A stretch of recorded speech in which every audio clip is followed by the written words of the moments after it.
Hello, I'm John Shepherd, and in this short video we're going to take a look at why eccentric training and isometric training is important for the long and triple jumper. The emphasis of the video is going to be on jump exercises to develop these qualities.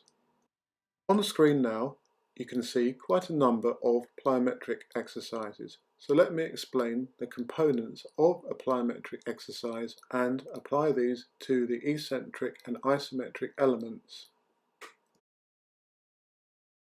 When you jump, the muscles, ligaments and tendons of your legs go on stretch. They perform what's known as an eccentric muscular action.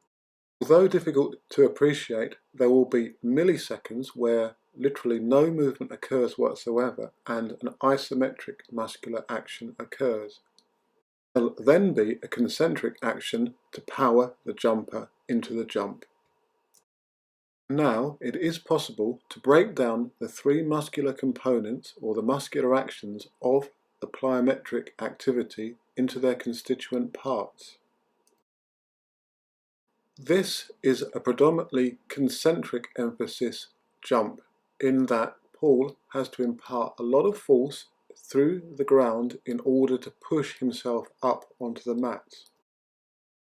Although there's still the plyometric stretch reflex, the emphasis is on that push and that drive and that almost strength component, which is predominantly concentric, as I've indicated. The next example is even more concentric, and it starts from a stationary position, and Paul then has to generate the power to jump up and over the hurdle, initially predominantly from a concentric action. So what about the eccentric and isometric elements of a plyometric activity? These drop and block jumps are one way to emphasize the isometric and eccentric elements. And here's another example of swing and block bounds. The best way to think of eccentric and isometric elements of a jump is in terms of the breaking of the movement, the stopping. So these exercises on screen now show you that breaking element. So why do we need to train isometrically, eccentrically and concentrically via jumping exercises? Well, look at the takeoff in the long jump. The jumper will brake momentarily on the board before transferring their horizontal velocity into vertical and horizontal velocity.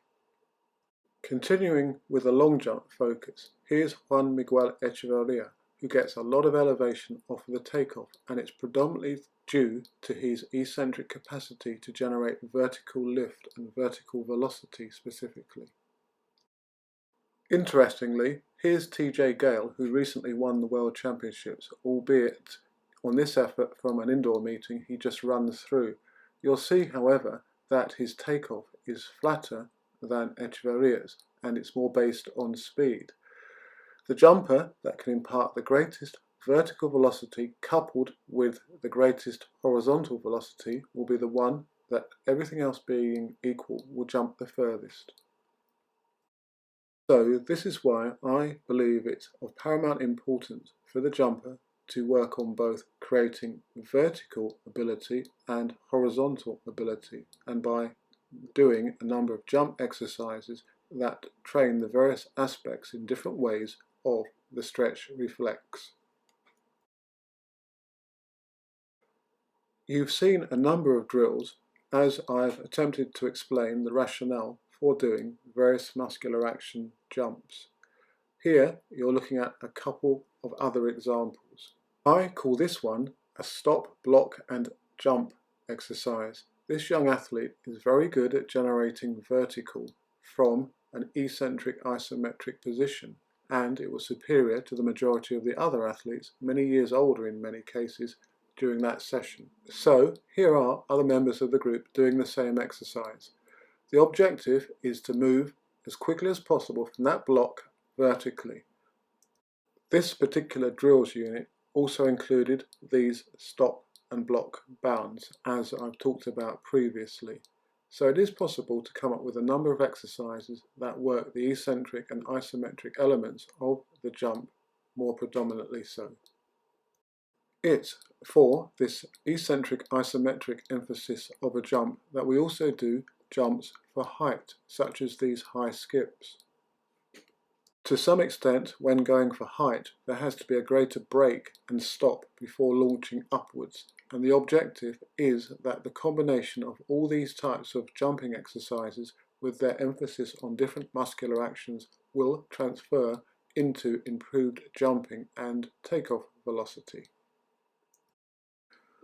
I therefore include numerous variations of these and other types of jumping exercises in our training throughout the training year, with the hope that it will improve the jump ability of the athletes.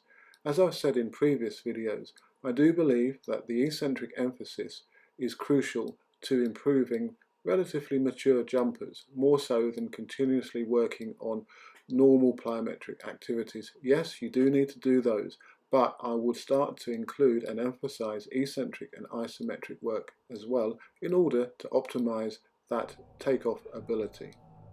The recent amazing 7 meters 30 jump from Malika Miambo of Germany just shows how important those eccentric, isometric and concentric elements of the stretch reflex are.